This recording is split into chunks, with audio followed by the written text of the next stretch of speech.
Hi, Shanna Forrestall here. Welcome back to Be a Better Human podcast. My topic today is a faith taste test. It's kind of a tongue twister, but it's something I've been thinking about recently. And in looking at our world, I realized that one of the things we're most passionate about, but sometimes not compassionate about, is religion. And people have very strong beliefs about what they believe and they don't believe. And I thought that talking to someone who's recently undergone a faith taste test could help us maybe have a little more compassion and a little more empathy and a little more admiration maybe of how someone else believes or lives. My guest today is someone who's very special to me, Nicole Lovince. We call her Niqui Love. Nicole Lovince is what I like to call a quadruple threat. Not only is she beautiful, she is intelligent, she is extremely talented, she's a singer-songwriter, she has a beautiful voice, she's a talented actress and producer, and more than any of that, she is someone who is compassionate and passionate, all at the same time. So I'd like to introduce her to you today. I can't wait for you to get to know her. Nicole Lovince is my guest today. My topic is Faith Taste Test. I'm again speaking to you from the Women's City Club in Pasadena, one of the most beautiful places on earth. Well, at least in Pasadena. But I'm happy to be here, and I'll be right back with Nikki.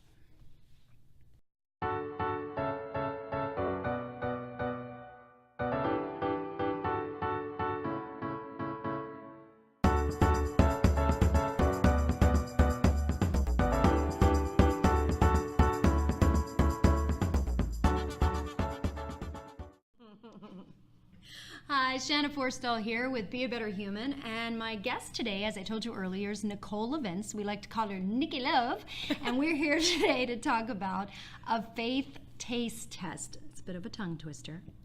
Don't try to say it 3 times.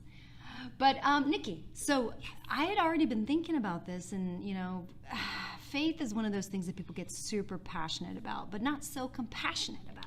So when you and I talked and you told me that you were celebrating Ramadan, first I was like, whoa, you converted to Islam and didn't tell me? Which I totally would have believed. But then you told me that no, you were just celebrating to learn from the religion and the faith. And I want to hear more about that. So tell me, what was the catalyst getting you to do this little faith taste test? So I would say the catalyst, well, 2 catalysts actually.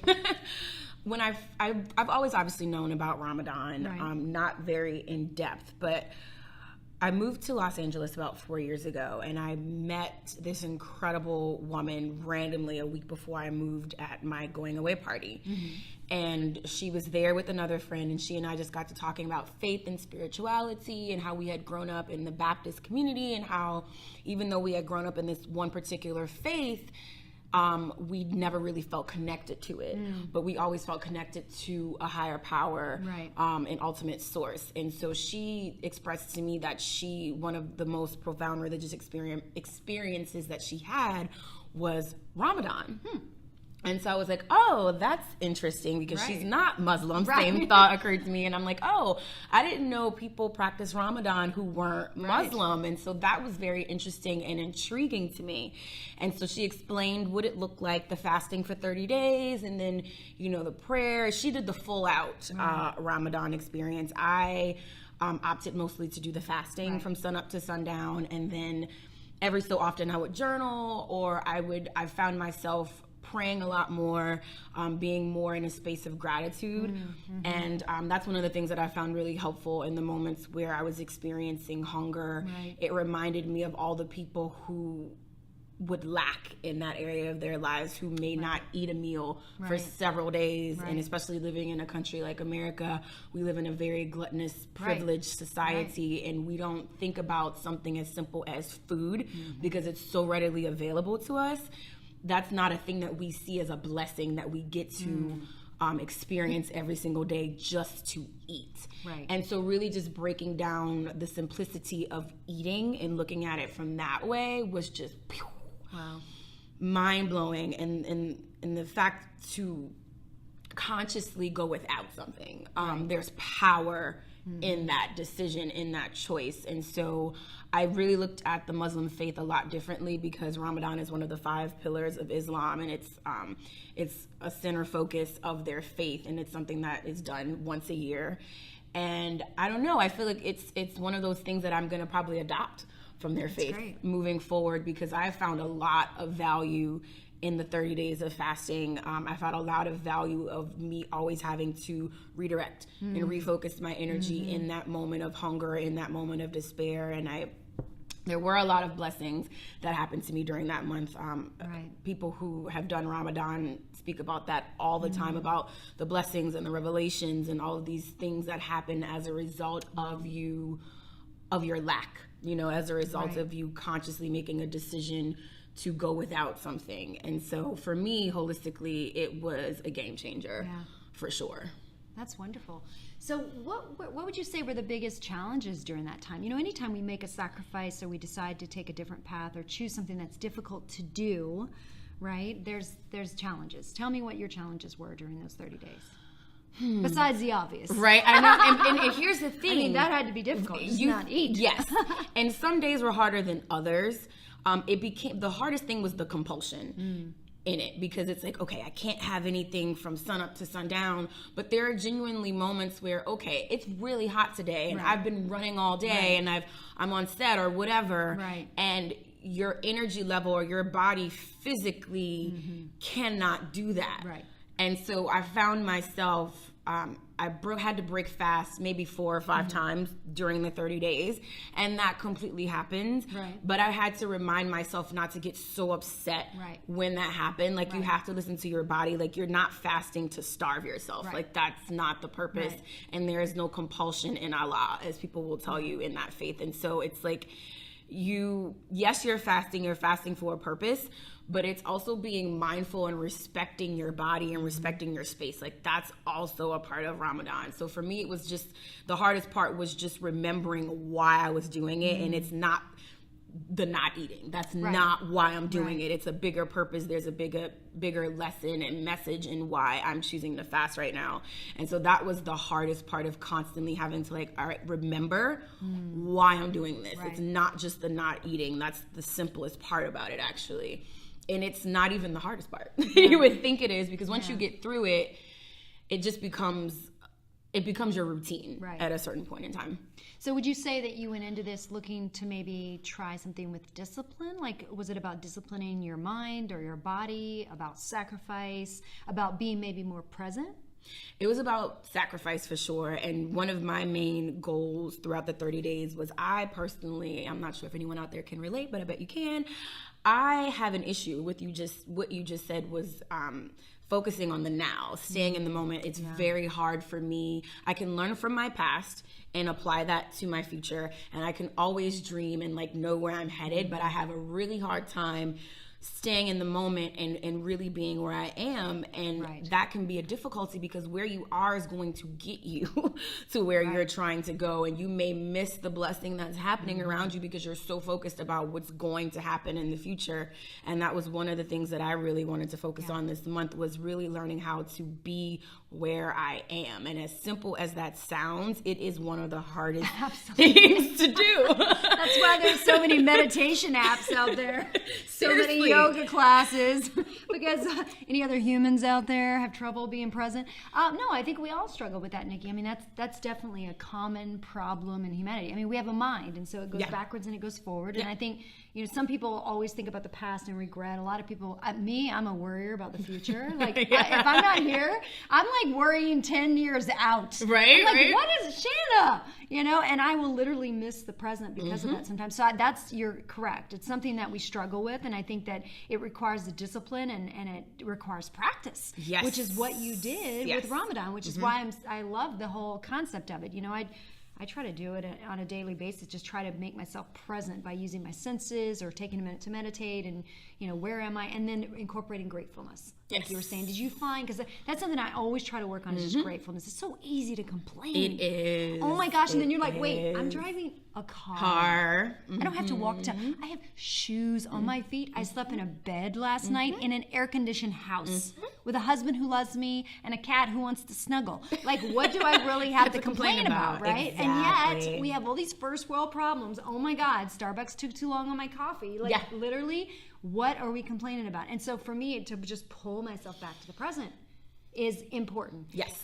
When I used to travel all the time, I'd take pictures. I have these pictures I used to hang in my houses. One was a lady in Sri Lanka washing clothes in a bucket, and I would hang it near my washer and dryer, like to remind myself, like, are you going to complain? Yeah, really? right? Are you going to complain about turning the laundry on? Know. Like, oh God, I got to sort the whites and the darks. I know. Isn't it wild? It's crazy. It's really crazy, but I feel like that's why, for me, Ramadan was so important. And it doesn't have to be Ramadan for anybody out there, because the Christian faith, practices something very similar. Lent. Right.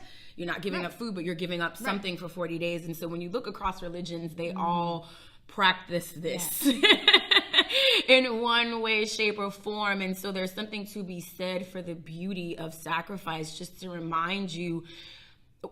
I had a huge aha moment that just came to me again, because I think I told you I documented the entire 30 days. I videoed every single day, and so I'll be cutting that up together. So maybe I can send that to you, and you can post it with your for sure. And it just, the final day, the revelation that I had was, through fasting and through the sacrifice, was, oh my God, I already have everything that I want and that I've asked for and that I've dreamed of.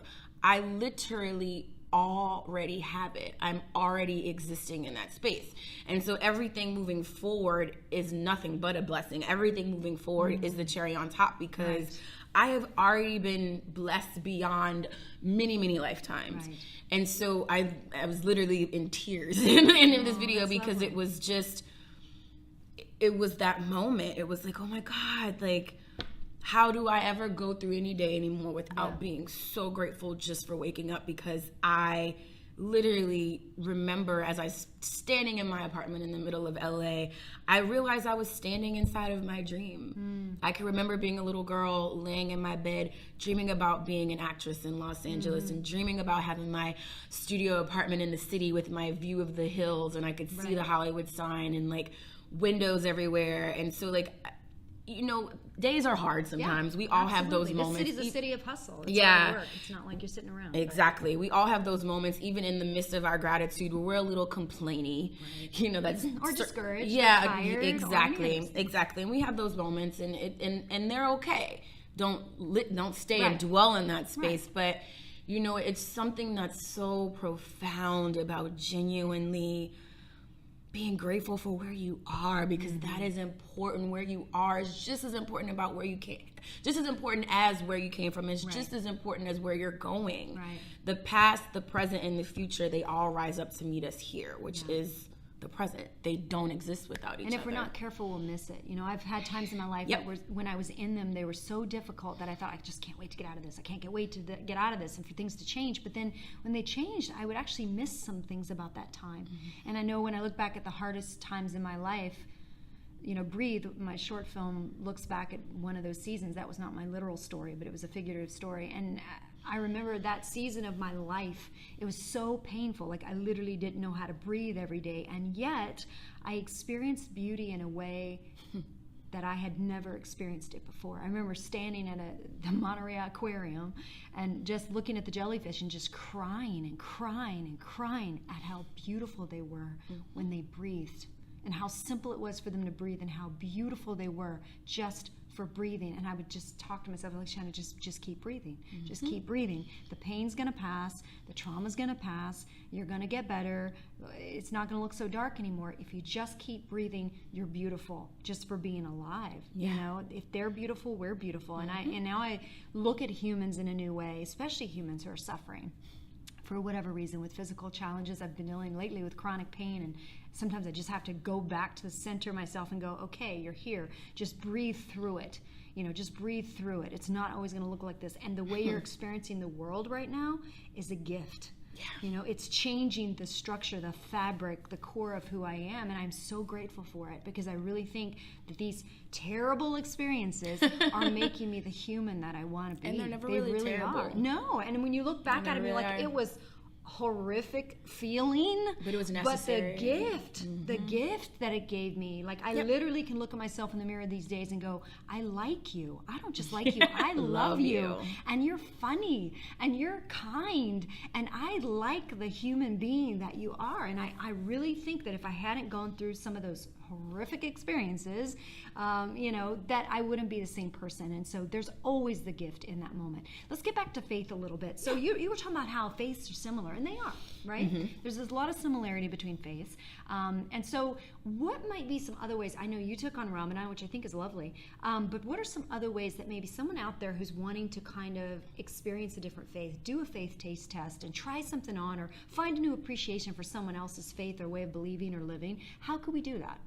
I don't know. What are some ideas for that? Because I like to get practical takeaways. Yeah, research and education. It's going to sound really funny, but everything is a Google search and click away. Nowadays, we're so connected to each other. Even, I mean, if you're a social media person, you can hashtag everything, and you'll find other people, real people out there through their stories, and figure out who they are and what they're going through in real time. And I think, you know, in the society that we live in now, where we are all so connected through technology, there is no rhyme or reason why we can't try to at least understand or come to some sort of common ground, or at least respect each other's differences, because it's out there, and people are willing to share and experience with you and show you their culture, so you can, you know, take that faith walk and really, you know, see something else through someone else's eyes that you may not have experienced before. For me, it was easy because I've always been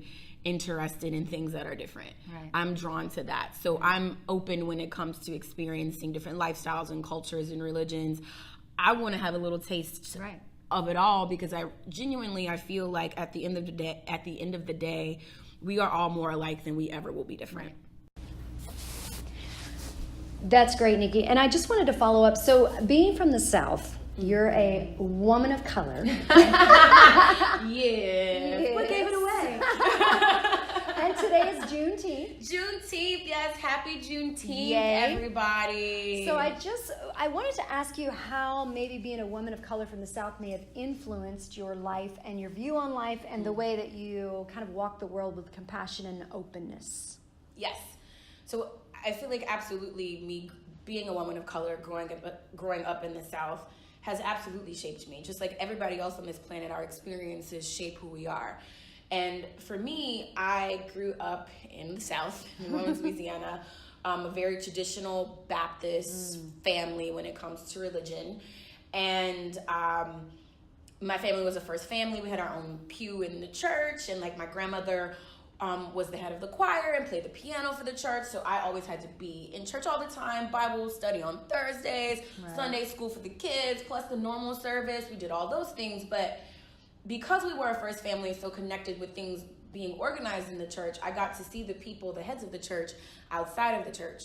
And so that's where the problems came in for me, because I would see those leaders in the church behaving in such a way that was not Christian-like, that was not godly, not of the church as we would say. And so that became problematic for me, and I would question things, and I would have my pastors or my uncles who were, you know, in that faith as well, you know, explain to me, oh, we're not meant to understand the mind of God, or like we're only supposed to interpret the Bible through, you know, the shepherd's eyes, which were the pastors, and you know, that whole thing. Women had to wear skirts and dresses and stockings. We weren't allowed to wear pants in church. We had to wear the little doilies on our head and gloves. And so all these silly little ritualistic things that don't really matter when it comes to your actual faith at the end of the day. And so like that was problematic for me, because I'm like, how can this be? How can this person stand up here every Sunday and say these words to me, but they're not living that in their everyday life? And so I grew up that way in that community, but then I also attended Catholic school.